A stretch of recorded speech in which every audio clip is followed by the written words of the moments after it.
Kamusta kayo guys? Nandito ulit tayo sa Philinvest Trail Alabang. Nandito tayo sa isang spot ng trail na tinatawag naming XO. Meron tayo ulit na iba-bike check at iti-test ride dito sa trail na mountain bike na galing sa Missile Bicycle. Bali guys, itong bisikleta na to, hindi pa to nalo-launch in the market.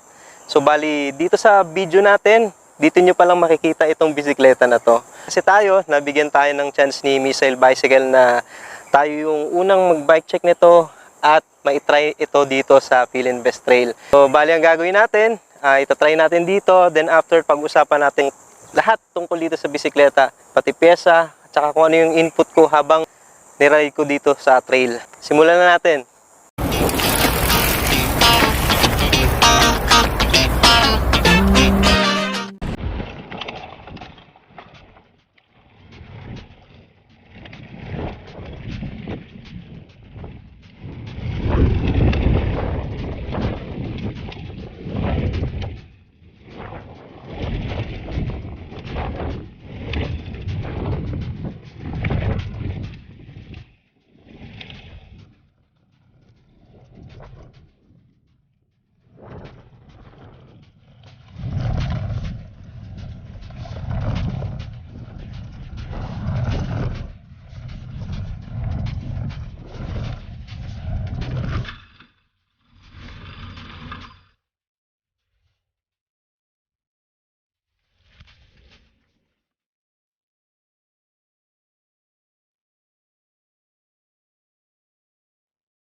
So yun guys, natapos na nating ilibot itong Missile Volcano dito sa trail. At ang gagawin naman natin, konting bike check, tapos pag-usapan natin kung ano yung mga inputs ko about dito sa bike na to habang tinatry ko sa trail.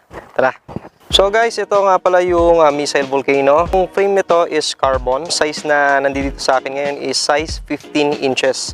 Bali ito yun, yung laki ng frame. Yung bisikleta na to is 29er siya. Internal cabling na siya. May kabilang butas siya para sa shifter tsaka sa rear brakes. Sa ilalim, yung daanan ng kable, ang tinatawag dito sa parang cable guide para sa kable ng rear derailleur. Option din ito guys na butas dito para kung sakali man na gusto nyong mag 2x or 3x, magkabit ng FD.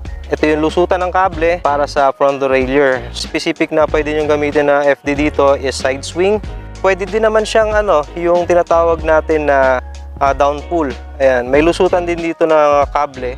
Pwede rin itong option for internal na dropper post. Ayan, meron siyang butas dito para dumaan yung kable para sa dropper post. Napakasimple nung design ng frame. Masyadong mga decals na kung ano-ano. Nakalagay lang dito yung brand niya, yung model. Dito lang yung logo sa head tube tsaka dito sa top tube. Yun lang, napakasimple lang. Itong bracket shell niya is threaded na may length na 68mm. Then yung dropout niya is 9x135. Yung head tube ng frame na to is tapered na siya. So yung kabitan ng water bottle, isa lang yung lagayan. Design ng frame niya dito sa top tube, maliit lang yung design niya. Tingnan niyo dito, sa gilid manipis lang siya. Sa may down tube naman, bilog yung sa ibabaw, flat naman yung sa ilalim. Ang chainstay niya naman, hindi siya actually flat eh. Medyo bilog siya. Dito lang sa bandang seat tube, yung medyo flat. Dito naman sa chainstay, tayo siya na flat. Yan yung design niya. Tapos medyo curve, pa-curve yung design. Ito naman, pa-diretso lang. Isa kong napansin, itong grommets nila, ka-allen na siya. Hindi na ito katulad ng iba na goma, na pag gumagalaw itong kable, natatanggal din siya mismo do sa buta. So, bali ito, naka-allen na siya. So, wala nang possibility na matanggal siya. Solid to solid na, I think, hindi ko sure kung plastic ba to or aluminum, pero solid feel niya. Yan. Ang solid niya. So, I think this is aluminum. Yan. Tapos itong mga nakatakip dito sa mga butas is rubber. Fork naman ito, kalagay dito is GT-MRK. So, let's pronounce it na lang na GT-Mark Air 366. Is 100mm travel, 34mm yung tama ng stanchion. Dice block siya. Dito yung design ng arch. Yung lower leg niya is magnesium. 9x100 yung hub spacing. Tapos yung kabitan ng brake caliper is post mount. Fork na to is remote lockout na siya. Yan. Yan, napaka-smooth.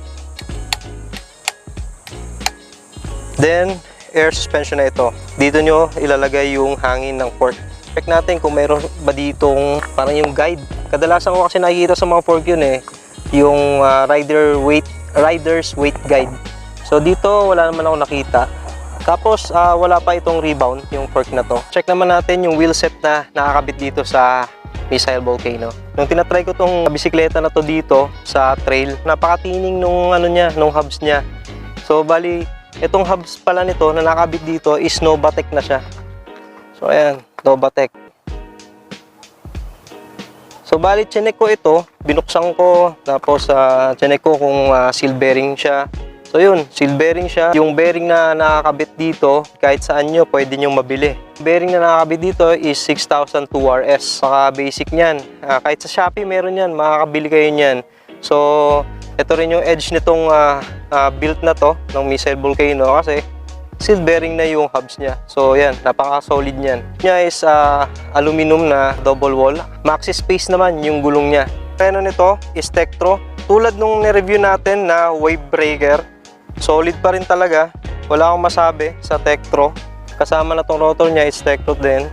So I think yung model nito same lang din ng nung sa wave breaker. It's design ng cockpit niya. Ayan, low rise. 680mm yung haba, 100mm naman itong stem niya. Tapos yung degree nito parang 5 degree lang yung angle ng yuko niya. Ito naman, fit kasi sa akin to 680 kaya wala akong problema dito I think siguro doon sa mas may longer reach tapos mas mataas ng kaunti sa akin na torso na rider na magpi-fit dito sa 15 inches medyo makukulangan dito sa haba ng handlebar. Ayun nga pala, hindi ko nabanggit kung anong model nitong handlebar tsaka itong stem. So itong handlebar tsaka stem na to is from Missile Bicycle. Yan. Tapos ito lang nagkaiba, itong seat post na gawa ni Control Tech. Yung size nito is 31.6 by 350. So yun. Sakto na din, di naman ako umabot to sa minimum. Nakuha ko pa din yung saddle height ko. Then, itong upuan niya is from Missile.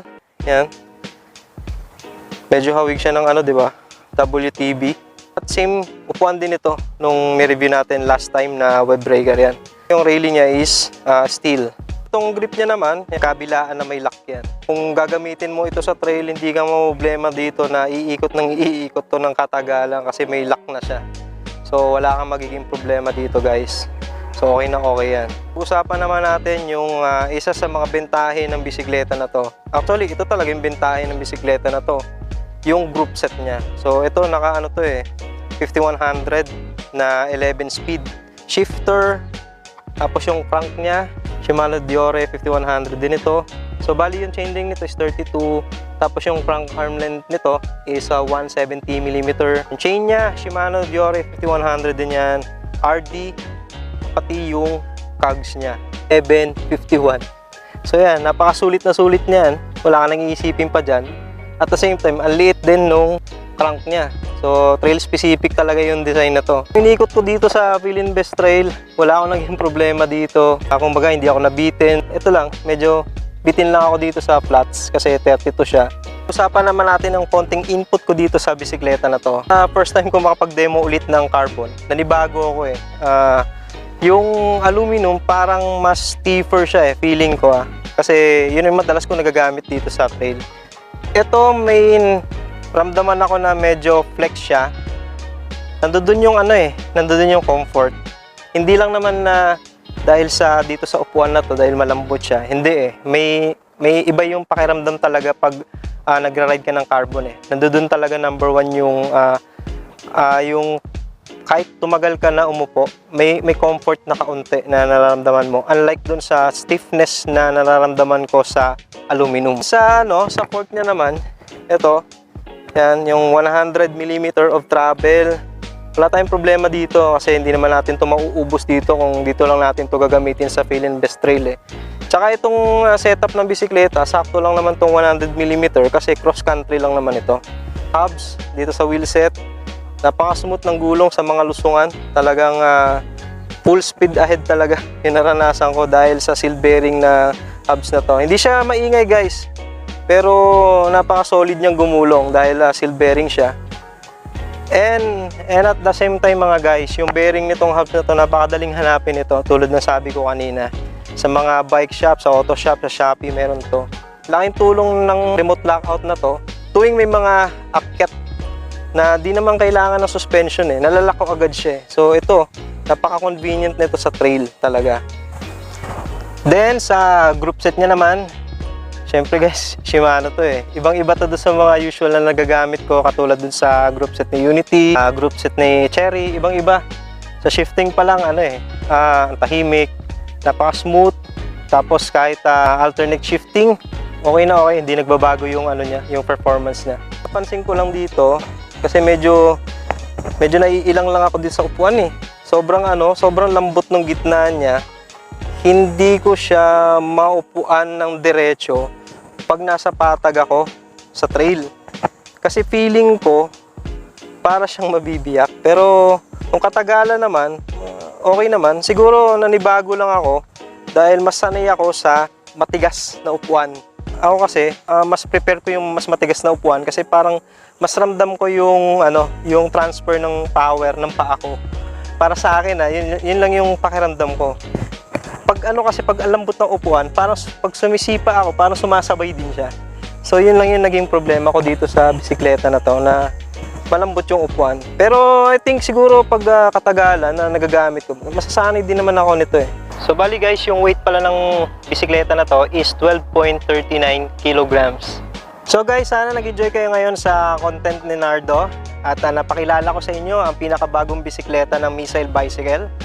Abangan nyo yan sa mga dealers ng Missile Bicycle. Mga guys, kung nag-enjoy kayo, please hit the like button. Hit nyo na rin yung subscribe button dyan sa ating YouTube channel para updated ka lagi sa mga video ni Nardo. Kita-kits tayo sa next video. Ride safe sa inyo at God bless!